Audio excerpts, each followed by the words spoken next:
ایک رات آئے گی قیامت کے قریب جو 3 راتوں کے برابر ہوگی، تو لوگ پریشان ہو جائیں گے، بچے عورتیں چیخنے لگیں گی کہ سورج کدھر ہے، سورج کدھر ہے۔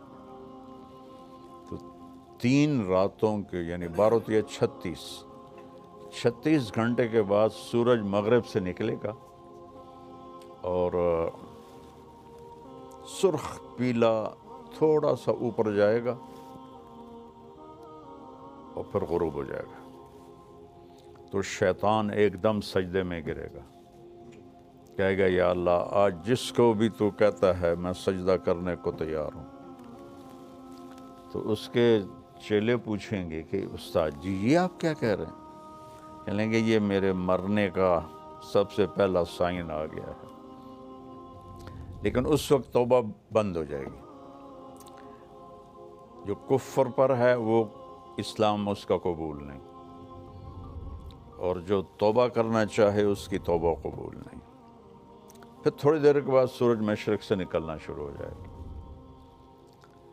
اس واقعے کے کچھ عرصے کے بعد صفا پہاڑ جہاں ہم صحیح کرتے ہیں، حالانکہ وہ چھپ چکا ہے، تو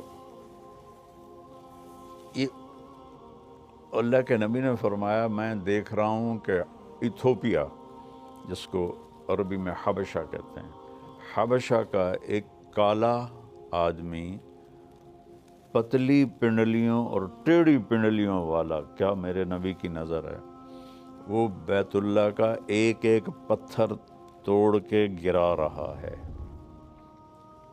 پہلے یہ ہوگا، جو بیت اللہ ٹوٹے گا تو پھر یہ اتنے بڑے بڑے ٹاور کون اور کیسے توڑے گا، یہ تو اللہ کو پتہ ہے، لیکن انہوں نے فلیٹ ہو جانا ہے۔ یہاں کتے پیشاب کریں گے، میرے نبی نے فرمایا مدینہ انسانوں سے خالی ہو جائے گا، مکہ انسانوں سے خالی ہو جائے گا۔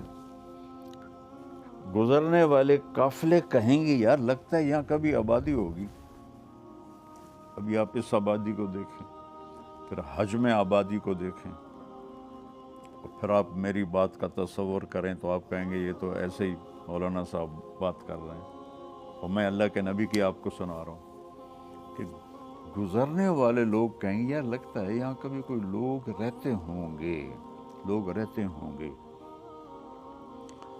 تو جب بیت اللہ کو توڑا جائے گا تو ان بلڈنگوں کو اللہ کسی زلزلے سے توڑ دے، یا اس وقت کوئی ٹیکنالوجی ایسی ہو کہ وہ ان سب کو ایسے فلیٹ کر لیں، تو صفا پہاڑ ننگا ہو جائے گا۔ پھر ایک دن صفا پہاڑ پھٹے گا، اس میں سے ایک جانور نکلے گا جو سارے اہل ایمان کے ماتھے کو ٹچ کرے گا، ایسے ایسے، صرف اہل ایمان، کافر نہیں۔ تو اس کے ایک ہفتے کے اندر سب اہل ایمان مر جائیں گے، وہ صرف کافر رہ جائیں گے، جانوروں کی طرح۔ یتہارجون تہارج البہائم، وہ سڑکوں پہ اس طرح فحاشی کریں گے جیسے جانور فحاشی کرتے ہیں۔ تو پھر اللہ اس سارے نظام کو زیرو کر دے گا۔ آپ کو حیرت نہیں ہو رہی ہے؟ اتنا بڑا سسٹم یار کا ایک پتھر نہیں ہے۔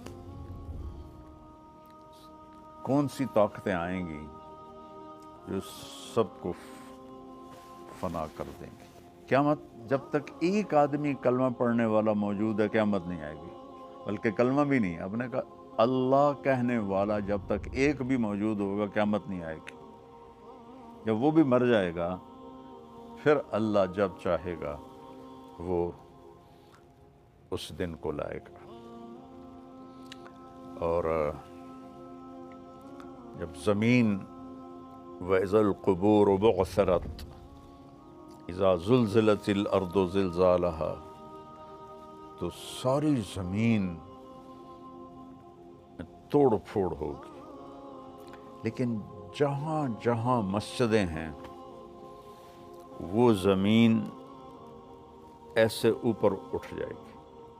اب کینیڈا کتنی دور ہے، اور کینیڈا کا جو نارتھ ہے وہ کتنی دور ہے، وہاں وہ کالے ہمارا مسجد بنی ہوئی ہے، ایسے وہ زمینیں اکھڑیں گی، ایسے ایسے ایسے ایسے، اور وہ فلائنگ شروع کریں گی، اور وہ اڑتی اڑتی اڑتی اڑتی اڑتی اڑتی مکہ پہنچیں گی۔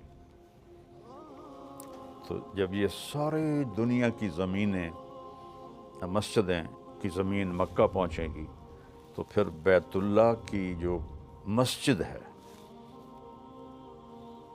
جتنی بھی بڑی ہو جائے، اس سے بھی شاید بڑی ہو جائے، وہ ساری ایسے اکھڑ جائے گی، اور وہ ساری مسجدیں اس کے ساتھ ایسے گیٹ ٹوگیدر ہو جائیں گی۔ پھر وہ وہاں سے فلائنگ کریں گی اور مسجد نبوی پہنچیں گی۔ یہاں تو کچھ بھی نہیں ہوگا، اور بیت اللہ کا بھی کہ وہ جگہ ہوگی، بیت اللہ تو کوئی نہیں ہوگا۔ وہ جگہ جب یہاں وہ مسجدیں پہنچیں گی تو بیت اللہ کی جو جگہ ہے وہ کہے گی السلام علیک یا رسول اللہ۔ وہاں تو کسی چیز کا نشان نہیں ہوگا،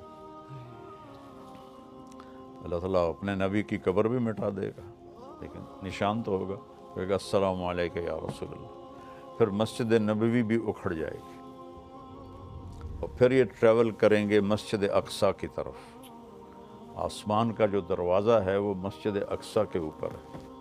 دیکھو نا، اپنے نبی کو مکہ سے نہیں اوپر لے گئے اللہ تعالیٰ، مسجد اقصیٰ لے گئے، وہاں سے پھر اوپر لے گئے۔ تو پھر یہ ساری مسجدیں، بیت اللہ، مسجد نبوی، باقی مسجدیں مسجد اقصیٰ پہنچیں گی جو اس وقت فلسطین میں ہے، پھر وہ اکھڑے گی، پھر ان سب کو اٹھا کر اللہ جنت میں ڈال دے گا، اور باقی سمندروں میں آگ لگ جائے گی۔ پھر کتنے سمندر ہیں، ان میں جب